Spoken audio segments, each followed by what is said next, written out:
Hello again, Andy from Ship's Physio. It's worth recording some straightforward exercises that can be done from within a chair or wheelchair.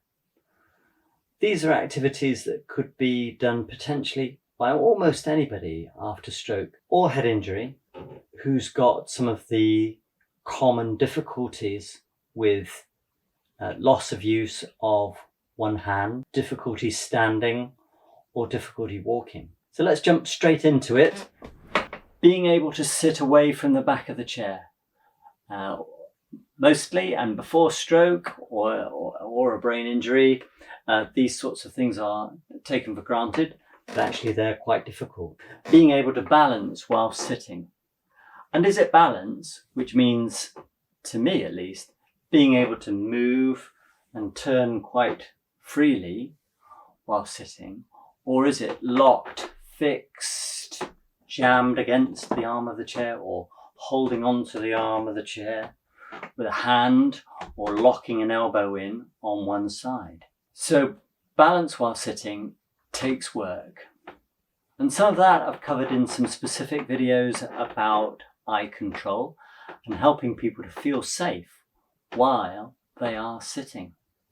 That's not a given. But after that, some straightforward movements and activities to help take care of an inactive arm or leg. So by hook and by crook, can one get sitting forward? Do you have to pull forward, or do you have to bend the head forward first to get sitting up?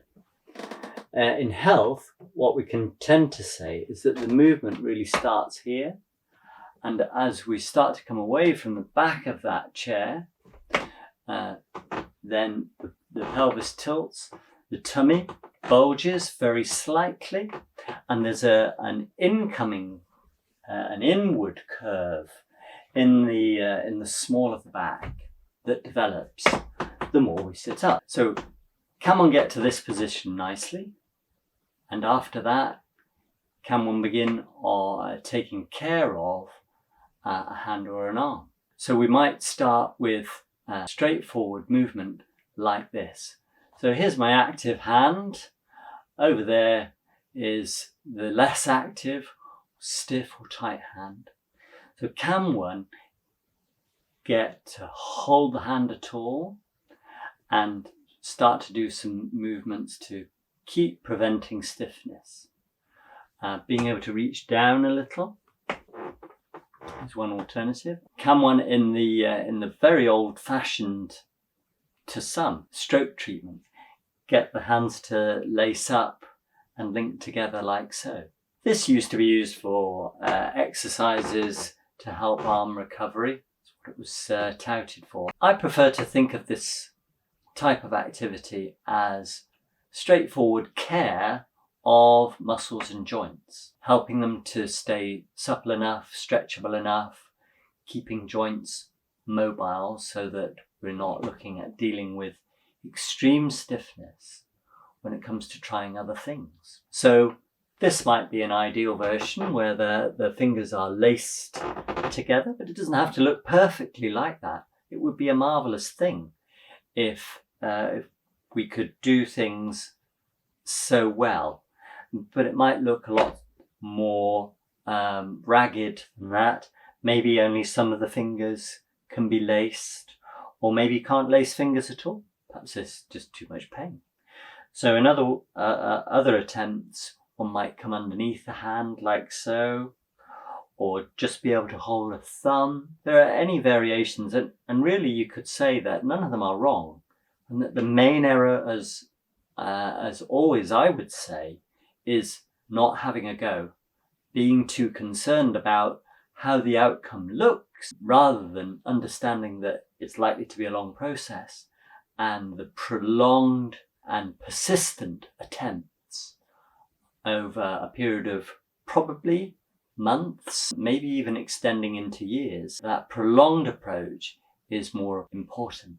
In spite of the doom and gloom that's often spread about with these things, much later recovery is possible. It does not all happen in the first 3 months, 6 months 9 months or 12 months. So there's always the possibility of improvement in the future.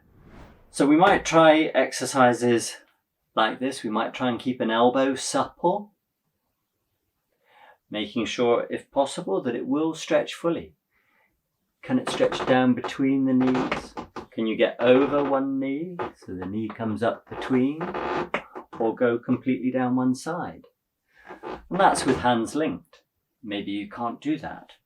Maybe it has to be held mid-arm. Even so, trying to get relatively small amounts of movement in an affected arm, they may not look spectacular, but from my thinking, one of the very key elements to this is that it is what it's doing to the shoulder and rib cage around this area when you're trying to do these things. Because I can't obviously tell what stage you're at for the person who's watching this video. But what I can say that is, even if it's never possible to get back the use of your hand and fingers in that wonderful dexterous way that we would all hope for. But if you can get activity into the shoulder area, the rib cage that's underneath the shoulder in that area, then these are movements that will contribute to better balance. And that's going to be a very worthwhile and realistic goal for almost everyone. If you're really in the group of people that are never likely to stand or walk again, perhaps then that's academic. But if you're in that group, then this video isn't the right kind of material for you. So I hope that some of that's been of help, and that you can use this as a prompt and a reminder, not only of some of the activities to be doing, but perhaps even more importantly, two key elements. One is the art of having a go, the art of initiating. That's one element that is often not remembered. And the other element, the second element, is learning to value the small elements of progress. Recovery from a big stroke is going to be made up of a very large number of relatively small pieces of progress. And when you've had some disturbance of sensation and disturbance of your awareness of your own body, it's quite difficult to even notice the bits of progress that you do have.